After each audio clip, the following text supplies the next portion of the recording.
得軟啊！裝修佬啊！裝修佬！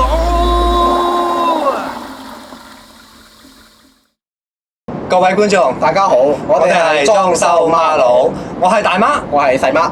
喂，細媽，做乜擺個廁所水箱蓋喺度嘅？因為咁嘅，我發現咗咧，其實個沖水掣咧用耐咗係好易壞嘅。不過咧，其實要換都係好簡單嘅一樣嘢嚟嘅。哦。其實換嗰個水箱掣咧，你只需要咧扭甩呢個螺絲帽咧，其實你就可以好簡單咁拆佢出嚟㗎啦。點解佢會咁容易壞咧？因為大家都知啦，而家香港咧沖水係用海水㗎嘛，係咪先？咁有鹹氣咧，佢裏邊咧有條彈弓嘅，咁樣睇下可以回彈回彈。咁啊生咗鏽咁斷咗，咁咪唔識回彈咯。但係你睇下，其實拆佢出嚟裝翻佢都係一件好簡單嘅事。我未講完，而家細媽已經搞掂咗啦，係咪先？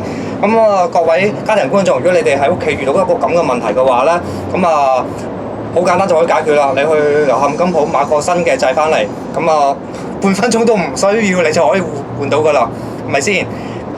今期個裝修孖佬咧到此為止啦，我哋下次再見，拜拜。